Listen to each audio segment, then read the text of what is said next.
व्यापारी जो पहले से वहाँ पे खड़े थे, अपनी बेटी को मेट्रो स्टेशन पे रिसीव करने के लिए वहाँ पे खड़े थे और उन्हें वहाँ पे वो सुनसान जगह पे खड़े दिखे और उन्होंने उसे अपना टारगेट बनाया। ये पहले से इस चीज़ का प्लान कर रहे हैं। जो इन्वेस्टिगेशन का काम है वो क्राइम ब्रांच ऊंचा की टीम के द्वारा किया जा रहा था और काफ़ी मेहनत के बाद कल आरोपियों को 26 तारीख को यहाँ से छैसा के पास से गिरफ्तार किया गया। 4 आरोपी हैं।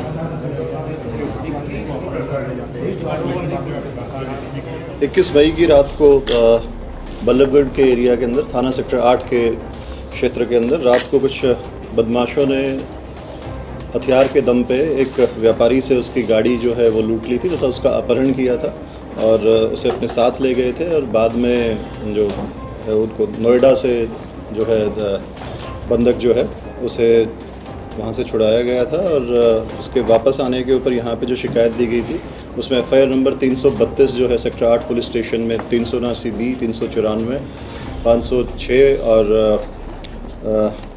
365 के अंदर जो है दर्ज की गई थी। उसी संबंध में जो इन्वेस्टिगेशन का काम है वो क्राइम ब्रांच ऊंचा की टीम के द्वारा किया जा रहा था और काफ़ी मेहनत के बाद कल आरोपियों को 26 तारीख को यहाँ से छैसा के पास से गिरफ़्तार किया गया है और जो आरोपी जिनको गिरफ़्तार किया गया है उनमें से एक का नाम चरण है, दूसरे का नाम विक्की है, तीसरे का नाम अनिल है और चौथे का नाम भारत है। एक अन्य आरोपी था जो वारदात में इनके साथ था, उसकी गिरफ़्तारी अभी पेंडिंग है, उसकी गिरफ़्तारी के लिए प्रयास किए जा रहे हैं। सभी आरोपियों को गिरफ़्तार करके अब माननीय न्यायालय में पेश करके उनका रिमांड लिया गया है। रिमांड के दौरान जो व्यापारी जिसे बंधक बनाया गया था उसकी सोने की चेन जो लूट ली गई थी, चेन को बरामद किया जाएगा और गिरफ़्तारी के दौरान इन लोगों से एक देसी पिस्टल और 6 जिंदा राउंड जो हैं वो बरामद किए गए। जी, इन लोगों का पहले से ही लूट की योजना बना करके ही वहाँ पर इंतज़ार कर रहे थे और जब ये बाटा के पास पहुँचे तो वहाँ पे व्यापारी जो पहले से वहाँ पे खड़े थे, अपनी बेटी को मेट्रो स्टेशन पे रिसीव करने के लिए वहाँ पे खड़े थे और उन्हें वहाँ पे वो सुनसान जगह पे खड़े दिखे और उन्होंने उसे अपना टारगेट बनाया।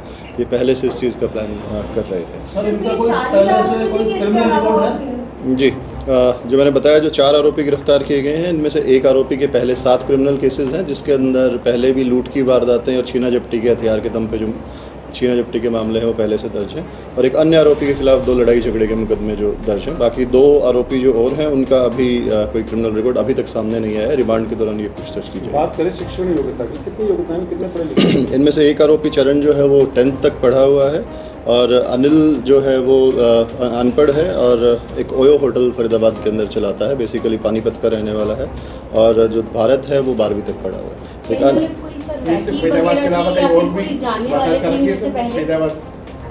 इनके द्वारा कोई रैकी पहले नहीं की गई, ये सिर्फ और सिर्फ इन्होंने प्लान बनाया कि हमने वारदात करनी है और उस टाइम पे रोड पर आ गए और वहाँ पे जो भी इन्हें सॉफ्ट टारगेट नजर आया उसी को इन्हें टारगेट।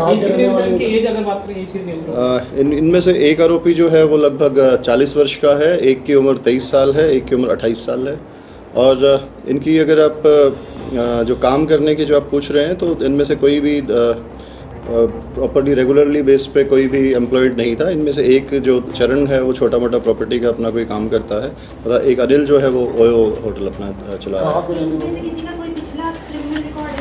चरण जो है ये गुड़गांव का सोना का रहने वाला है, अभी फिलहाल ये डब्बा में रह रहा था और एक अन्य आरोपी जो है वो बल्लभगढ़ का रहने वाला है और एक आरोपी इनमें से यूपी का रहने वाला है तथा एक अनिल जो है ये पानीपत का रहने वाला है। क्रिमिनल रिकॉर्ड की अगर इनकी बात करें तो मैंने पहले भी बताया कि चरण के खिलाफ 7 मुकदमे पहले क्रिमिनल केसेस जो हैं लूट के और छीना झपटे के हथियार के दम पे जो मुकदमे पहले से भी दर्ज हैं और एक जो अनिल है उसके ऊपर 2 लड़ाई झगड़े के मुकदमे जो है पहले से फरीदाबाद में ही है सर, कहीं उसके बाहर भी है? जो मुकदमे दर्ज हैं वो फरीदाबाद के भी हैं और गुड़गांव के भी हैं। इनका मकसद जो है केवल अपहरण करना था, गाड़ी लूटनी थी या फिर हत्या करने की कुछ ऐसी प्लानिंग थी? अभी तक की जो पूछताछ में सामने आया है इनका जो पर्पस था वो लूट का था और जो फाइनेंशियल गेन के लिए इन्होंने इस चीज़ को प्लान किया था और जो अन्य जो इनका जो मकसद अगर कोई रहा होगा तो उसके बारे में अभी पूछताछ जो है वो पुलिस रिमांड के दौरान इनसे की जाएगी। तो कैसे गुत्थी सुलझाएगी और कितनी मशक्कत जो है पुलिस कर्मियों को करनी पड़ी और कितने दिन का जो है प्रोसेसिंग रहा? आरोपियों के द्वारा पीड़ित की गाड़ी छीनी गई थी और उसी गाड़ी के अंदर लेकर के गए थे तो शुरुआत में जो इन्वेस्टिगेशन की गई थी उसी गाड़ी को ढूंढने के प्रयास से ही की गई थी, लेकिन फिर वो गाड़ी नोएडा में एक्सीडेंट होने के कारण वहाँ पे छोड़ करके चले गए थे। तो उसके बाद जो इनको ढूंढने के लिए काफ़ी पुलिस को मशक्क़त करनी पड़ी, लेकिन जो इंफॉर्मेशन बेसिस पर टेक्निकल सर्विलेंस के आधार पे ही इनको पकड़ने में कामयाबी। पहले किसी गिरफ्तारी हो चुकी है इनमें से मैंने बताया कि 2 आरोपियों का पहले क्रिमिनल केस है जो पहले भी गिरफ्तार हुए हैं। अभी तक सर कितने खुलासे हुए हैं यहाँ? अभी तक जो ये आरोपी हैं इनसे मैंने बताया, एक जो व्यापारी के साथ जो वारदात की गई थी उसमें इन्हें गिरफ्तार किया। ड्यूरिंग पुलिस रिमांड गिरफ्तारी के बाद एक अन्य चीज़ सामने आई है कि 21 तारीख को इस वारदात को अंजाम देने के बाद 22 तारीख को इन लोगों ने पानीपत से एक गाड़ी किराए पर ली थी और उस गाड़ी को किराए पर लेकर के वापस फरीदाबाद आए थे और फरीदाबाद में सूरजकुंड ग्रीनफील्ड के एरिया में इन्होंने उस गाड़ी को लूट लिया। उस संबंध में सूरजकुंड थाने के अंदर भी FIR दर्ज हुई है। तो उस केस में भी इनको जो है डिस्क्लोजर इनने अभी किया है, उस केस में भी इन्हें गिरफ्तार किया जाएगा। इनका कोई ऐसा गिरोह है या कि अलग अलग ये हैं? ये जो सभी हैं आपस में जानकार हैं, एक दूसरे के मित्र हैं। पहले भी 1-2 वारदात में ये साथ रहे हैं और कोई मतलब कि ये कोई प्लान करके जो है वारदात को अंजाम देते थे। जब भी जिस तरीके की ज़रूरत होती है तो आपसी सहमति बना करके वारदात को अंजाम देते रहे। तो पहले भी मुकदमे इनके साथ रहे। बात करें कारोबारी से कोई लूट की भी बात कुछ इनसे रिकवरी हुई हो या लूटने की कोशिश करी हो? जी, कारोबारी से इन्होंने जो पीड़ित था उससे रास्ते में उसकी सोने की जो चेन थी वो छीन ली थी। उसके पास जो कैश था थोड़ा बहुत वो उससे छीना, तथा जो उसका जो ATM जो था उसका, वो ATM ले जा करके रास्ते में इन्होंने 2-3 जगह पे कोशिश की, लेकिन उसने सूझबूझ दिखाते हुए जो पासवर्ड था वो सही नहीं बताया, इसलिए ATM से कोई ट्रांजैक्शन नहीं हो पाई थी। जो ATM है वो आरोपियों से बरामद किया जाएगा और जो चेन है वो उनसे रिमांड के दौरान अभी बरामद की जाएगी। कारोबारी को ले जाने की प्लानिंग कहाँ थी, कहाँ ले जाना चाहते थे ये?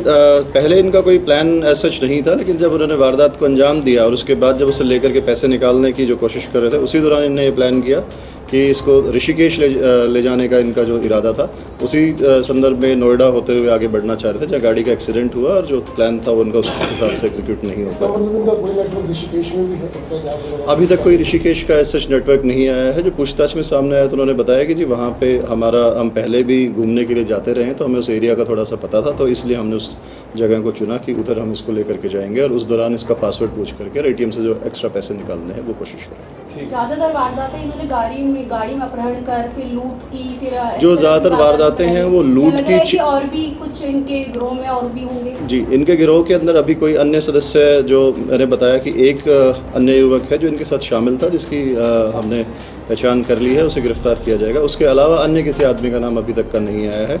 और ये बात ठीक है कि पहले भी इन लोगों के द्वारा हथियार के दम पे लूट कर छीना झपटी की वारदातें जो हैं वो की गई।